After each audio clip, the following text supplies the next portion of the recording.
Ladies and gentlemen, the next student participating in the program tonight is a young man who certainly had no problems in getting to school and definitely had no difficulty once he got there in succeeding at whatever he put his mind and his hand to. To introduce our guest speaker for this evening, I would like to call upon Neil Jacobs.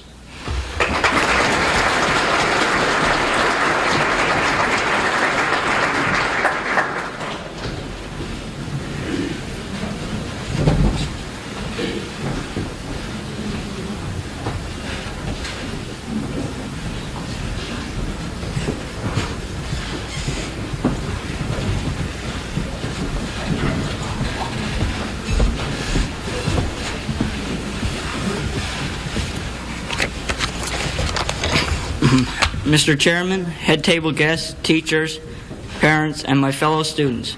As you all may well know, our guest speaker tonight is the distinguished Mr. Geoff Stirling.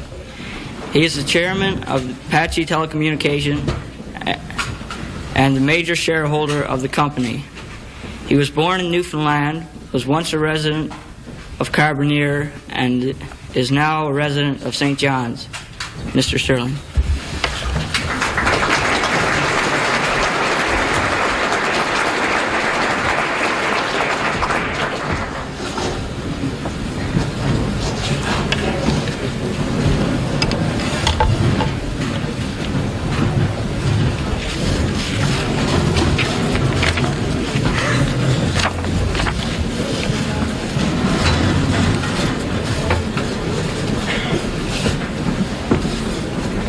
Mr. Chairman Ed Hancock, Mayor Norman Forward, Principal Rupert Short, and the largest graduating class in the history of this school,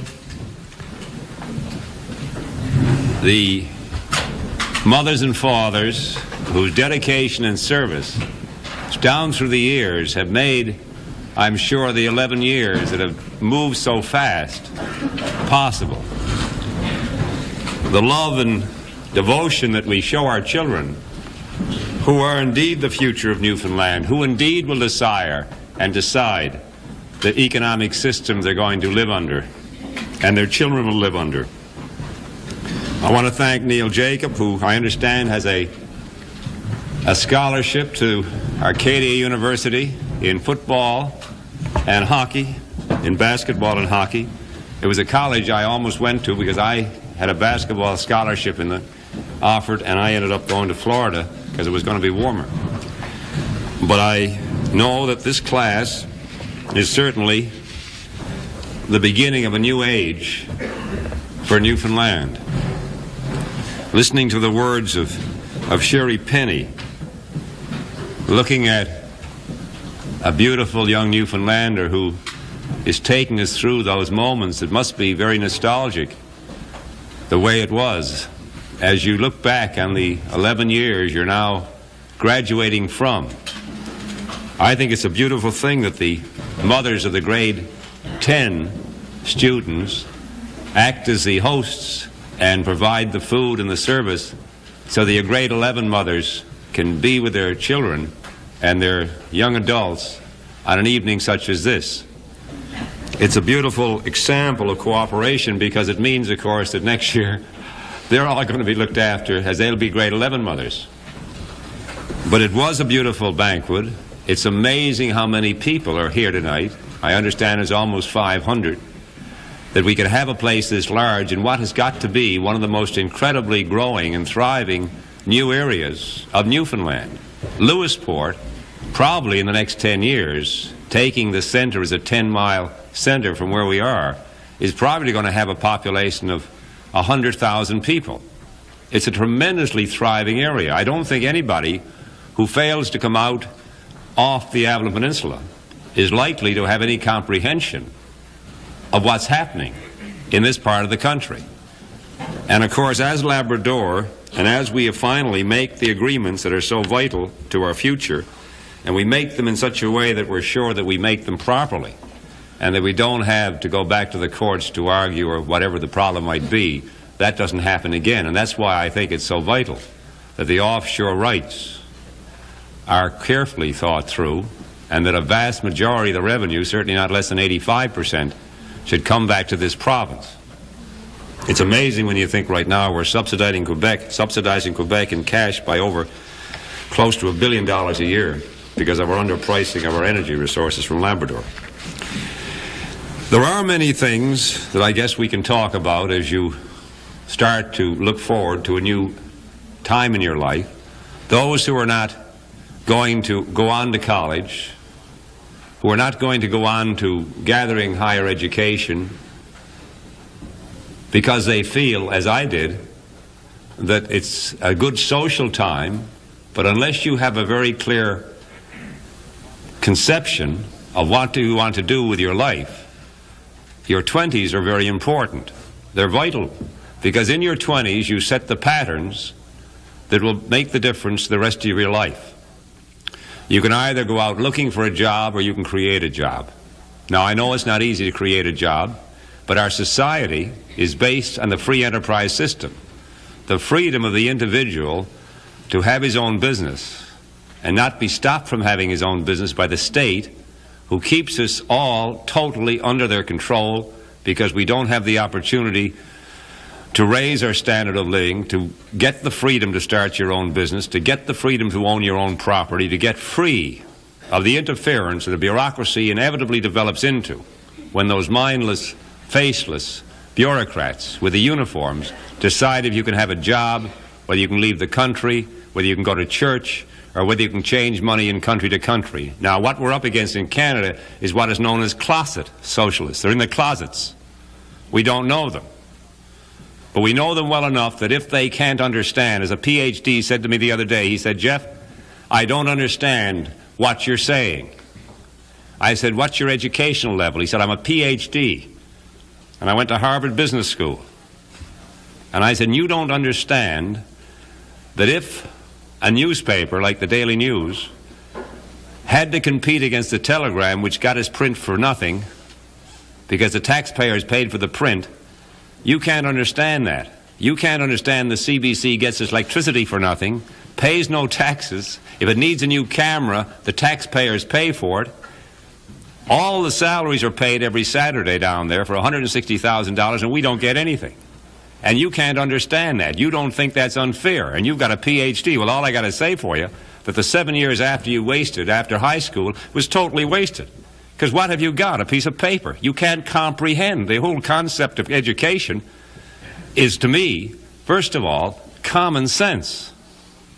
It's common sense, most of the things. Any businessman in this room, any teacher in this room, anybody in this room with any consciousness knows that common sense, if you're starting a business, if you think it through carefully, if you're starting a picnic, if you're planning a dinner, if you're creating a business, if you're planning a football team, anything you're doing, how do you go about it? By using your common sense. What does that mean? Well, it's common to all of us. That's the great thing about all of us. We're all common people,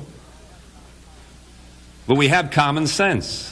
As they said at the inaugural address of President Carter, here is a common man who was a peanut farmer, worked in a town of 525 people, grew up in Plains in Georgia as a boy in the railway and walking across the meadows, growing up as you all did here in Twillingate and Change Islands and Fogo Island and all of the area of Notre Dame Bay. This beautiful, beautiful area that to me is so gorgeous that I drive around Newfoundland, it's like going through a park. It's so beautiful. And those of us who look forward to the future, hopefully, not having to leave the province, not having to leave the island to find meaningful work, but hopefully creating so much work in Newfoundland that those Newfoundlanders who are now forced to find employment in Edmonton and other parts of Canada are able to come back. I heard a funny one a few minutes ago, if I may give overtures of a political joke.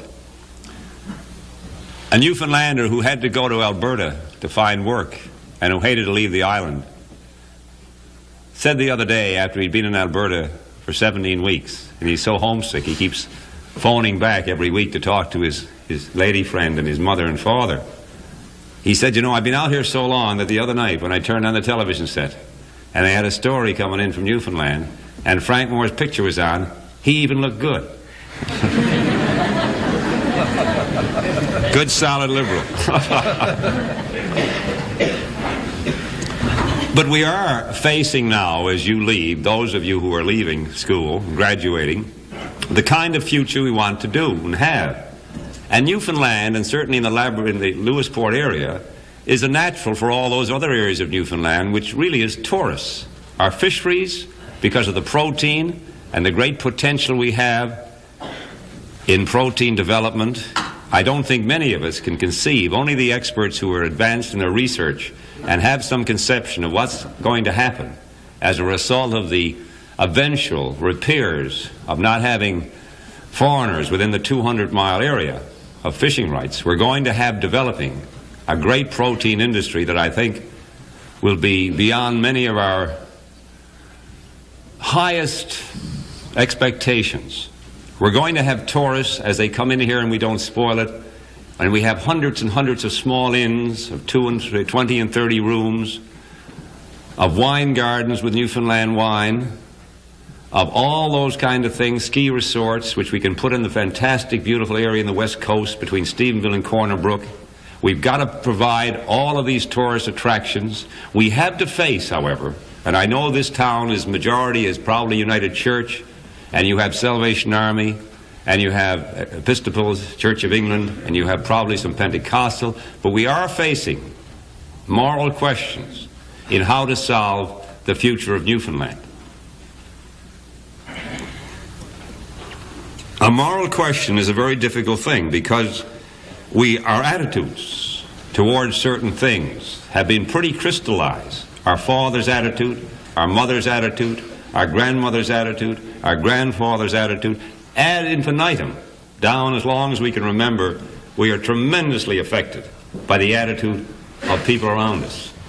But the attitude for tourists, if you're going to attract tourists and you're going to have something for them to do other than bring their cars into Port aux Basques and race across the country and leave, and if we don't keep them here, we can't create these jobs. It's no good for us to be unwilling to face how we're going to employ the 105 young students who graduate here tonight and throughout the island tonight and this next coming week and the next 4 weeks. There will be hundreds and hundreds of banquets like this where young Newfoundlanders are graduating into our society with high expectations and every right to have the right, I believe, to expect to find a meaningful job available for them. Now, to have meaningful jobs available for these hundreds and hundreds of young people who in the next 3 and 4 weeks will be graduating from schools all over this province, we've got to have some conception of the kind of future that those children will live in. 25 years will pass very fast. Many of us who look back 20 years even. It was 34 years since I made the Newfoundland high jump record. I can't believe it. It seems like maybe 5 years ago. But 25 years pass very fast. And we can visualize the future. We don't have to pollute our island. We don't have to wait for outside promoters to come in here and give them hundreds of thousands of acres of our country when we can't even convince the politicians to give an acre to each graduating child, who also should get a return ticket across Canada on CN. And we utilize the potential we have to, first of all, let the graduating people of Canada, the young people, see Canada. If we're going to win this battle, if we're going to really become true Canadians, in the sense that if Quebec gets into an increased tempo of desiring to leave us, that we have to decide whether we want to fight to keep them with us. And therefore, if we can move our young people across this country, tying in our educational system with the Canadian National Railways. There's lots of empty seats. We could stagger them if we have to over a 3 or 4 month period. But why not give every young Canadian on graduation a free trip across the country and back again? He'd come back to Lewisport a more informed, more conscious Canadian, more aware of the magnitude of this country, which is the second landmass in the entire world. He become aware of the Commençat and Allez-vous aspects of the French language, and how we, who have worked in Quebec now for 15 and 18 years, have found the Quebecers the most delightful and most tolerant people we could ask to be with. who welcomed us into Quebec, who allowed us to come in and start the big stations. And now today we have over 80% of the population, age groups in certain areas in our stations, which we own in Quebec, in Montreal. And we can therefore influence them to understand a little of our culture too, because I think the Newfoundland culture is equal in every way to the French culture or any other culture. It's just that we are so gentle as a people, so reluctant to force our ways on anybody else. We've always been misunderstood because we're so gentle. We've always been misunderstood because we're so trusting.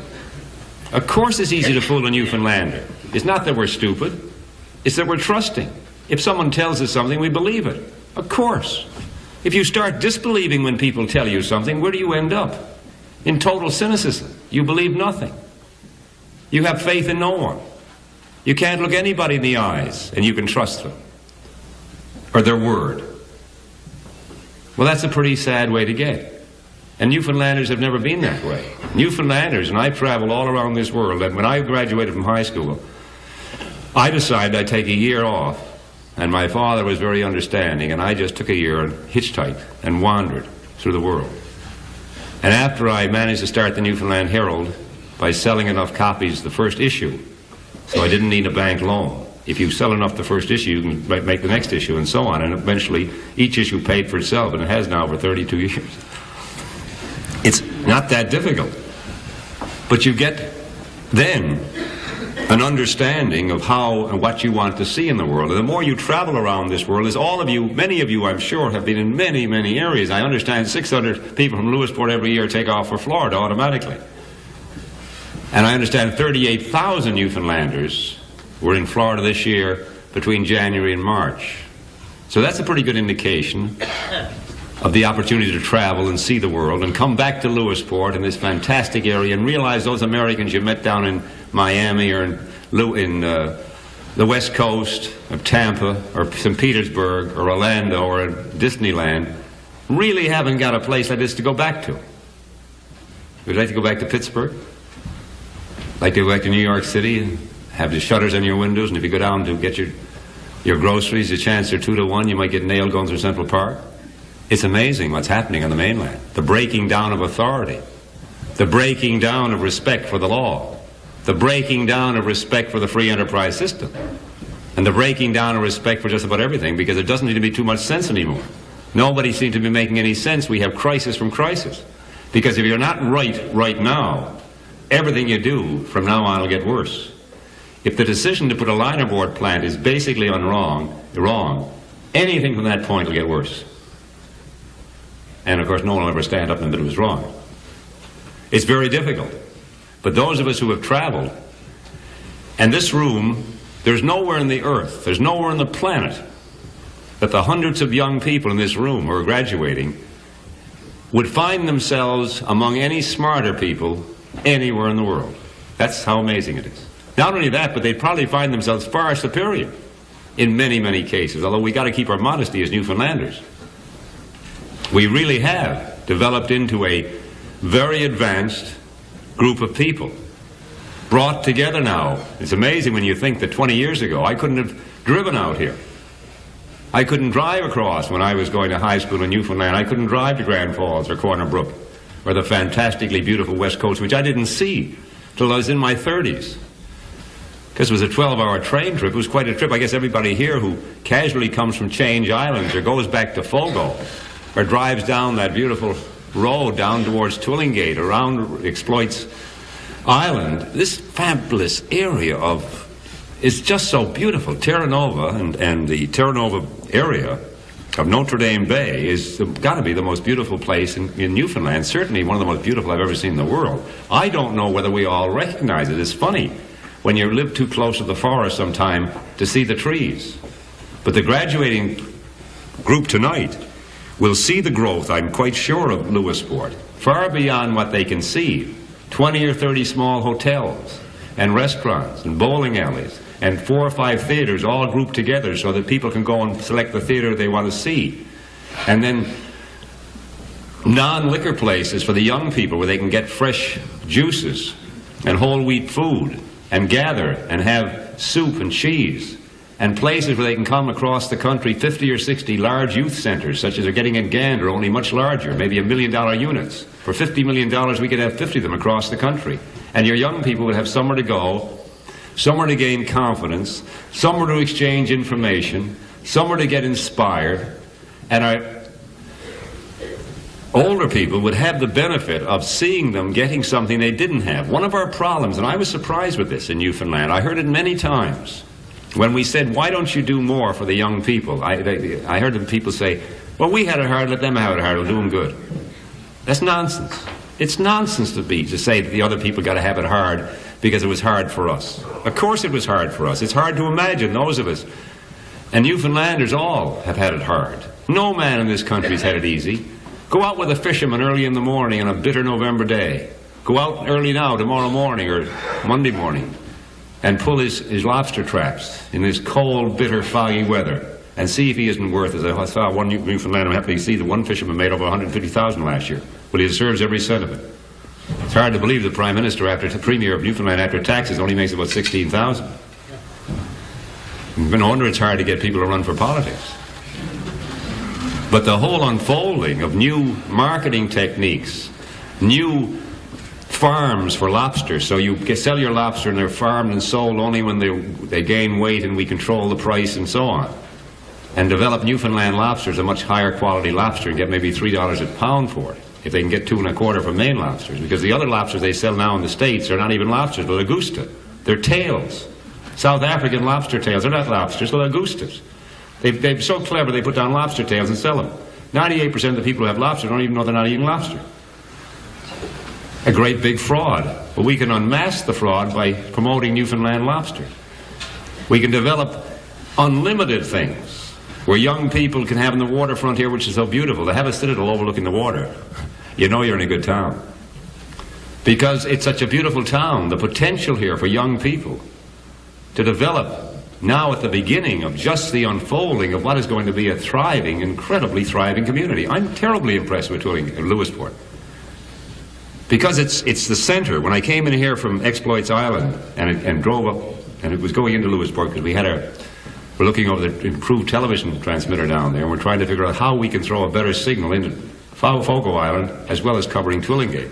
And it's very difficult. We're trying to cover 45,000 square miles of country. And as I said earlier, the CBC, which takes our taxes, competes with us for the advertising we sell, which is the only revenue we get. And they get $10 million a year in Newfoundland. They get $500 million a year in the rest of the country. And yet it's very important we have a national system. But we must have it like they have it in England or in Australia, which is non-competitive. Because you can't have the free enterprise system that my good friend Freeman White, who is a real success story in himself. Freeman was one of the few Newfoundlanders I got to know really well in the past 5 or 8 years, because I wasn't coming back to Newfoundland very much once I left and went to Arizona and started mainland operations. I came in about 1 day a year for about 15 years. But I got to know Freeman White and went down to his home and met his folks and watched him develop into a newsman, and then the best air personality we had, and then he went into Parliament. And I'm quite sure in the years ahead you haven't even begun to hear about Freeman White, because that's the kind of development. He's perfectly at ease anywhere. He's perfectly at home anywhere, coming from a small area, not too far from here. But all of us can do it. Every child in this room, and I shouldn't call you children because you're all ladies now. Young gentlemen and ladies, young adults. But it's hard when I have 2 little, I shouldn't say little because one is 12 and one is 16, but they yet have to graduate. And it's going to be such a delightful thing. And yet I know all the mothers in this room and all the fathers feel a certain nostalgia here. The little girl or the little boy has suddenly graduated. Now he's either left home, gone to college, or he's getting involved in other things. But it's a tug in your heart, and I guess it's the time the mother hopes she has another child who's going to be around for 5 or 8 more years, because it's a tremendous traumatic thing to have children leave the house. I know it is in our home. The freedom we talk about, the freedom of the free enterprise system, is a very important freedom. And I think that the First and Second World Wars, where Newfoundlanders, including a number of my relatives, lost their lives for that freedom, is the kind of freedom we preserve for our children. and the kind of thing that they're going into today, it's a much freer society. We still have a lot to clean up. We have a lot of reforms to do. We have a lot of things to do that have been really long overdue in being corrected. A loving society is really where it is. We can't get a loving society till we start to love one another. I think that coming together as we have here tonight in this kind of an environment indicates the kind of love we have when the fathers, the mothers, and the daughters and sons come together to celebrate their graduation. I know I'm waiting to see who the king and queen are going to be. I understand that no one knows except one person, and that's kind of a thrilling moment. I really haven't got a great deal else to say. I can quite, as Friedman said, go into any subject, and particularly if we're talking the free enterprise system. I don't think this is the evening. I just want to thank you very, very much for inviting me to come here.